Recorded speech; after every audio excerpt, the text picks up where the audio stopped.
নমস্কার বন্ধুরা, মুন্নার রান্নাঘরে আপনাদের সকলকে স্বাগত জানাই। আজ আমি কচুর লতি দিয়ে একটা নিরামিষ রান্না করে দেখাবো। খুব ভালো খেতে হয়, ভাতের সঙ্গে খুব ভালো লাগে, আর খুব সহজে খুব কম ইনগ্রিডিয়েন্টস ব্যবহার করে আমি এটা করব। আমার এই কচুর লতিটা করতে যেটা লাগবে, কচুর লতি তো অবশ্যই লাগবে, যেটা আমি ছোট করে এরমভাবে কেটে নিয়েছি, আর একটু নুন আর হলুদ দিয়ে জলে ভাপিয়ে নিয়েছিলাম। নিয়ে জলটা কিন্তু আমি পুরো ফেলে দিয়েছি, তারপরে আমি এটা রেখেছি। আর যেটা লাগবে, আমার এখানে কচুর লতির পরিমাণ অল্প করে দেখাবো বলে আমি সর্ষেটা নিয়েছি বড় চামচের 1 চামচ, আর পোস্ত নিয়েছি 2 চামচ। নুন লাগবে, একটু মিষ্টি লাগবে, সর্ষের তেল তো লাগবেই, ফোড়নে কালো জিরে লাগবে, হলুদ আর লঙ্কার গুঁড়ো লাগবে। এইভাবে হবে।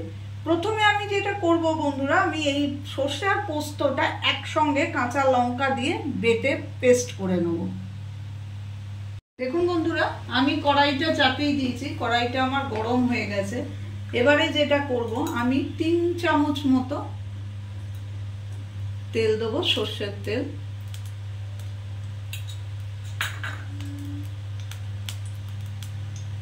অল্প করে আমি কালো জিরে ফোড়নে দেবো।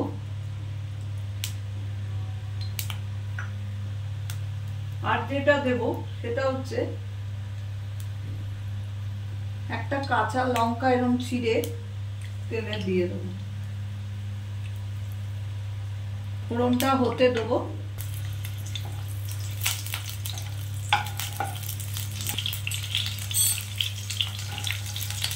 এবারে আমি কচুর লতিটা দিয়ে দেবো।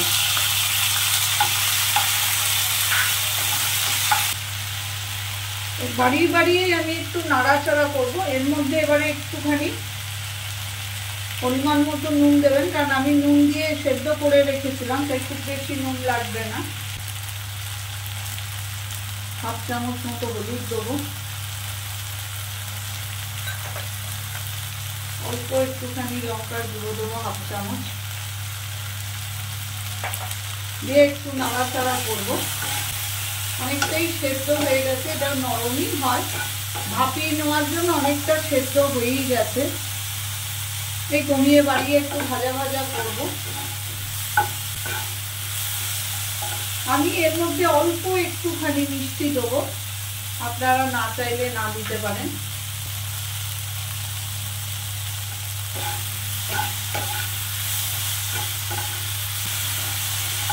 মিনিট 2-3 এইভাবে নাড়াচাড়া করার পর আমি যে সর্ষে আর পোস্তটা রেখেছিলাম বেটে, সেইটা আমি এর মধ্যে দিয়ে দেবো। এতে পোস্ত একটু বেশি আছে, সর্ষে একটু কম। এবারে এটা একটু প্রয়োজনে একটু জল দেবেন, আমি জল দিচ্ছি না, আমার একটু জল দেওয়াই ছিল পোস্ত বাটার মধ্যে। এবারে আমি একটু ঢাকা দিয়ে এটাকে হতে দেবো, 3 মিনিট মতো হতে দেবো। দেখুন বন্ধুরা, আমি ঠিক 3 থেকে 4 মিনিট পর ঢাকাটা খুললাম আর বাড়িয়ে দিলাম।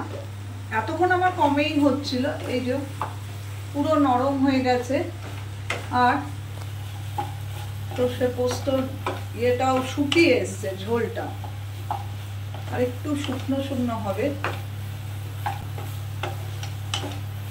খুব সহজেই রান্নাটা হয়ে যায়, নিরামিষ পদ হিসেবে এটা খুবই ভালো লাগে খেতে। এরকম নতুন নতুন রান্না যদি আপনারা শিখতে চান বা আমার কাছে দেখতে চান, তো প্লিজ আমার চ্যানেলটাকে সাবস্ক্রাইব করে নেবেন।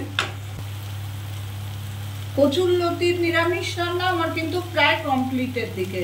শেষে আমি যেটা করব, সেটা আমি একটুখানি সর্ষের তেল, এইভাবে 2 চামচ সর্ষের তেল আমি এইভাবে ছড়িয়ে দেবো। রেডি হয়ে গেল আমার কচুর লতি নিরামিষ রান্না। আমি একটু পরে এসে এটাকে সার্ভ করব। একটু ঢাকা দিয়ে রাখলাম, একটু পরে সার্ভ করব। ঠিক মিনিট 2-3 পর আবার ফিরে এলাম। এবার আমি সার্ভ করে দেবো।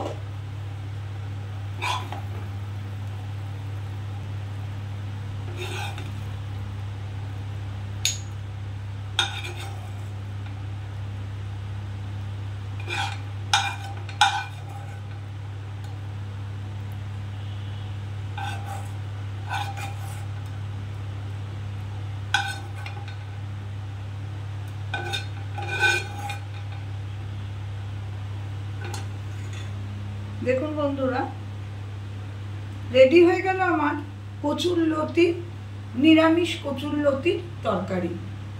যদি আমার রেসিপিটা ভালো লেগে থাকে তো প্লিজ লাইক করবেন, শেয়ার করবেন এবং আমার চ্যানেলটিকে সাবস্ক্রাইব করে দেবেন।